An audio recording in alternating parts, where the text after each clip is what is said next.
Carolina Cookbook, brought to you by the North Carolina Farm Bureau, Southern Farm Bureau Life Insurance Company, and Goodness Grows in North Carolina.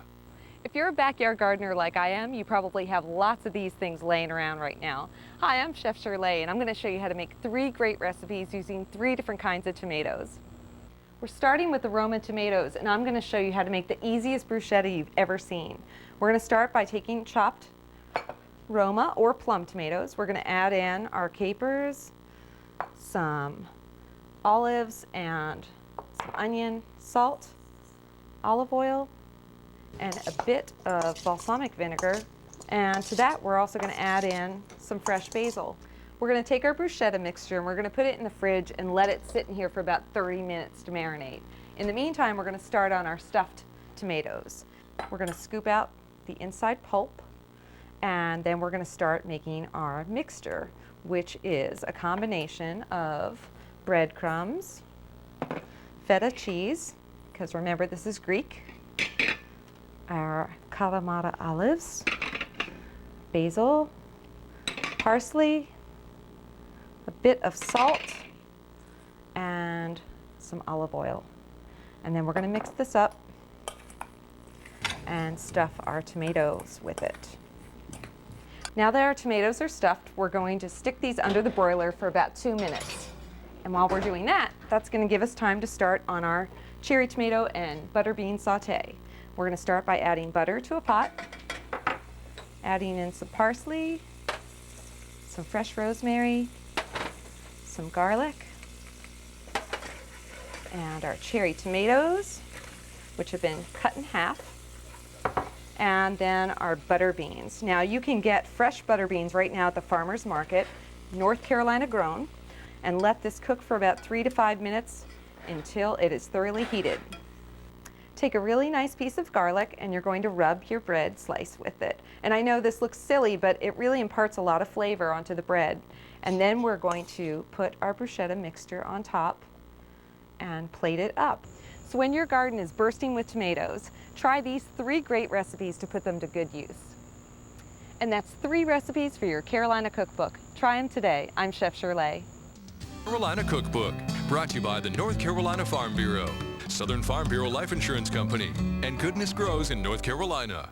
It's Labor Day, and I have a wonderful recipe that is a perfect way to say goodbye to summer and hello to fall. Hi, I'm Chef Shirle, and I'm going to show you how to make a simple apple tart that would be perfect to take to a Labor Day picnic. To get started, we're going to start with 2 pounds of Golden Delicious apples. I have peeled and cored and sliced these guys. And just to let you know, this is one of the most popular apples in North Carolina. We're going to start by taking our pie crust, which I have purchased in a store. You could use your own if you have a great recipe, and we're going to lay this into our pan. I have a mixture of cinnamon and sugar which I'm sprinkling onto the pie crust, and this is going to give the apples a base to sit on. And we're just going to start taking the apples and going around kind of like a bicycle wheel. And you want to just keep going around and building up as you go.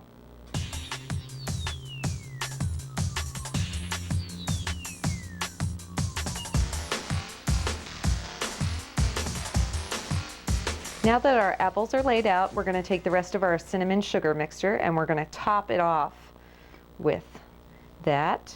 Now you can get fancy and put golden raisins or nuts or dates, which would be fantastic, but we're going to just keep this simple right now. We're going to put this in the oven at 425 degrees for about 30 minutes. To finish off the tart, we're going to add in our vanilla extract to some honey, and we're just going to combine this and then drizzle this on top of the tart to finish it off. And this is just going to give it a little glaze, a little pizzazz. Now if you don't like apples, you could use pears or plums or peaches, whatever fruit you'd like. I like to finish off this tart with a couple dollops of vanilla ice cream. And that's another recipe for your Carolina Cookbook. I'm Chef Shirle. Have a great Labor Day. And Goodness Grows in North Carolina. Fall is in the air and the North Carolina apples are ready for the picking. Hi, I'm Chef Shirle, and today I'm going to show you how to make a baked apple with an orange almond cream. We've cored and peeled 2 apples. Now you're going to need 4 apples for this recipe. Over here we're going to make a filling for the apples. We're going to start with melted butter, some brown sugar. It's already tasting like fall. We have dates And believe it or not, we're going to put bacon that's already been cooked and crumbled. Now, it sounds crazy, but the sweetness of all those dates and the brown sugar and the butter with the bacon just makes the flavors totally pop. Now we're going to take our mixture and we're going to fill our apples all the way up to the top. Now, I really want you guys to try North Carolina apples. They are grown in the western part of the state where the warm days and the cool nights make them really juicy and crisp. So please try them. Now we are going to take these and put a lid on this and put it in the oven for about 20 minutes. Now while our apples are cooking, we're going to start making our orange cream sauce. Basically what I've done is taken 3 ounces of cream cheese and I put it in a microwave safe bowl and heated it up for about 30 seconds to get it creamed like this. Now we're going to add in our orange juice and our powdered sugar, and then we can combine this and let it sit aside until our apples are ready, and then we're going to drizzle this on top. And these apples are ready to be topped. So we're going to just put this into a little dish and top it off with our cream sauce, sprinkle it with almonds, and this is a perfect fall dessert. And that's another recipe for your Carolina Cookbook. Try it today. I'm Chef Shirle. And now, a recipe for your Carolina Cookbook, brought to you by the North Carolina Farm Bureau, Southern Farm Bureau Life Insurance Company, and Goodness Grows in North Carolina. Today I'm going to put a twist on regular stuffed cabbage rolls. Hey, I'm Chef Shirle, and I'm going to show you how to make a Persian-style stuffed cabbage roll. The first thing we're going to do is to put our cabbage leaves into a steamer, and I'm using a bamboo steamer, but you could use any kind of pot with 1 inch of water and a plate on top. Just put the lid on it, and there you go. The cabbage needs to cook for about 3 minutes, and while that's cooking, we're going to start in on our filling. Now, I am a flexitarian. I try not to eat as much meat and try replacing it with soy stuff. This is soy sausage. You could use any kind of regular sausage you'd like. I'm also adding in a Vidalia onion and a red onion chopped, just to give it a little bit of color. And to that, we're going to add in some pine nuts, and you could use any kind of nuts that you like. And then we're going to use these wonderful Persian spices.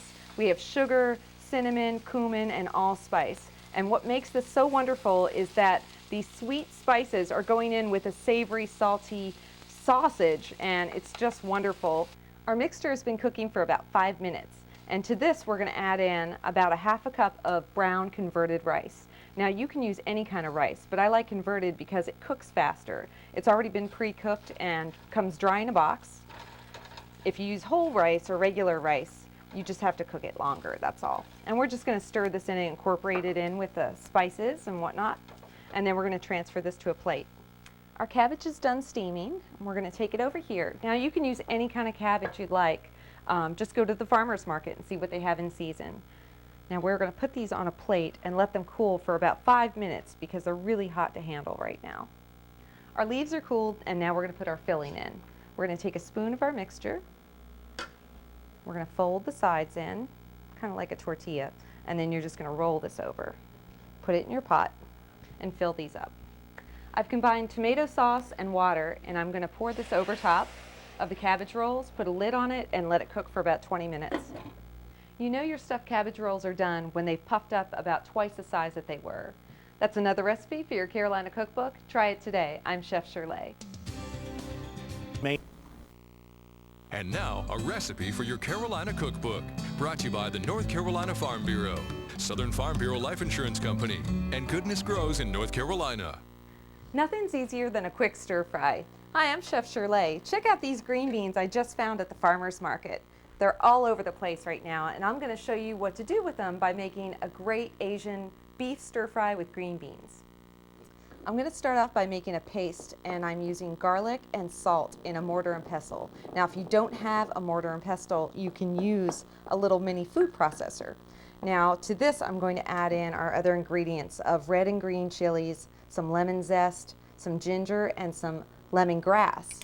And you want to just incorporate all of this together until it becomes a paste. Now we're going to set our paste aside and cut our flank steak. Now you're going to see that the grains on the flank steak run really long. So you want to cut this on the bias, and this will make the fibers of the meat cook faster and become more tender as you're cooking them. Now we're going to take our paste over here to a heated wok. Now when you add this in, be very careful. Whew, I can already smell the peppers in this going. This might cause you to start coughing or it'd make your eyes burn. Now let that cook for about 30 seconds, and then we are going to add in our beef and get this totally coated with the paste.